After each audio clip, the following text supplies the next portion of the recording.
Follow చేస్తున్నాను. సమంత గారు last question. సాధారణంగా అంటే మీరని మాత్రమే కాదు, తెలుగు హీరోయిన్లు కానీ తెలుగు హీరోలు కానీ ఇక్కడ ప్రెస్కి ఆన్సర్లు చెప్పడానికి ఇంటర్వ్యూలు ఇవ్వడానికి కొన్ని లిమిటేషన్స్ ఉంటాయి. బట్ వేరేజ్ బాలీవుడ్లోకి వెళ్ళిన తర్వాత మాత్రం అక్కడ వాళ్ళు ఏ క్వశ్చన్లు అడిగినా మొహమాట లేకుండా ఆన్సర్లు చెప్తారు, అక్కడ ఇంటర్వ్యూలు ఇస్తారు. What is the difference? అంటే సొంత ఇంట్లో మనకు చాలా సార్ క్వశ్చన్స్ ఉంటాయి. దిల్రాజు గారు మీరు ఆవిడ దింపేయండి సార్ కిందకి, ఆవిడ దింపేయండి సార్. మీరు ఇంట్లో మనం చాలా ఆలోచించాల్సి వస్తుంది. సార్ బయటికి వెళ్ళినప్పుడు నాకేముంటాయి, ఇప్పుడు నేను తమిళనాడు వెళ్ళా, నాకు వచ్చింది మాట్లాడా, అదే తెలుగు స్టేట్ లోనే అలా కుదురుతా. మరి ఆవిడ కింద దింపండి, మీరు మొత్తం ఆన్సర్లు మీరు చెప్పండి. కాదు మీరు ప్రతి ఒక్కరు ఆవిడ కౌంటర్ చేస్తే కాపాడాలి కదా నేను. అంటే మీరు కాదండి, ఇప్పుడు గన్ను కూడా పట్టుకోండి పక్కన. అందుకే ఈ రోజు ఆ క్వశ్చన్ కి శాకుంతలం సినిమాకి ఏమైనా సంబంధం ఉందా? మీరు బొమ్మరీలు ఫాదర్, సమంత గారికి కూడా బొమ్మరీలు ఫాదర్. నేను బొమ్మరిల్లి ఫాదర్నే. ఇప్పుడు మీరు వేసే క్వశ్చన్ కి శాకుంతలం ఆవిడకి ఇవ్వండి, ఆవిడ చెప్పనివ్వండి, ఆవిడకి ఇవ్వండి.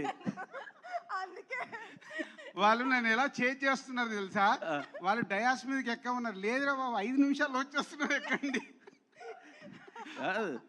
మీరు బొమ్మలీలు ఫాదర్ అవతారకు వచ్చే పక్కన చెప్పనివ్వండి. మీ క్వశ్చన్ రైట్, కానీ నేను అడుగుతుంది సమంత గారిని కాదండి, మన హీరోలు. నేను ఒక నిమిషం నేను మీకు చెప్తాను. అంటే ఎనీ పర్సన్ అండి, మన సొంత ప్లేస్లో మన సొంత, ఇప్పుడు తను తెలుగు స్టేట్స్లో ఫేమస్, బయట కొంచెం ఈ రేంజ్లో లేనప్పుడు ఎక్కడైనా కొంచెం బోల్డ్గా మాట్లాడినా చేసినా నడుస్తుంది.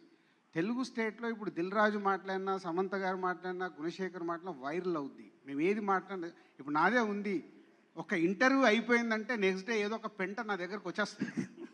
ఏదో ఒకటి దాంట్లోకి వెళ్ళి సంబంధం లేదు, ఆ ఫ్లోలో మాట్లాడతాము.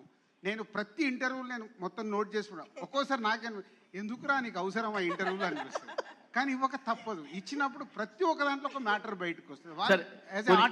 ఇప్పుడు నేను బోల్డ్ కాబట్టి నాకు ప్రాబ్లం లేదు. యాజ్ ఎ ఆర్టిస్ట్లకు వాళ్ళకు కొన్ని లిమిటేషన్స్ ఉంటాయి. అయిపోయింది, ఇప్పుడైనా ఆన్సర్ చెప్పనివ్వండి.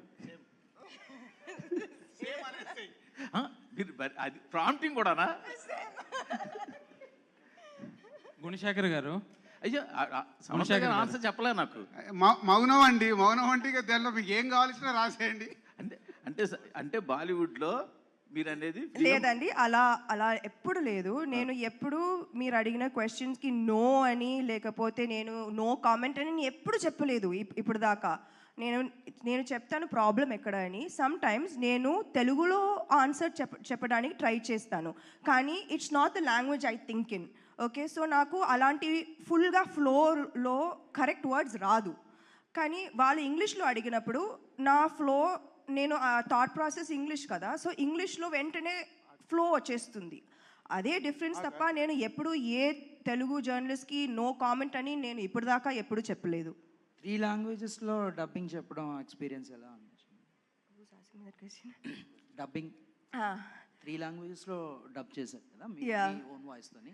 So how tough it is like, అంటే ఇలాంటి టైంలో learning voice to 3 different languages కదా. I think ఒక pan India film, when we are saying and we are promoting it as a pan India film, ఆ మాత్రం effort ఉండాలి కదా.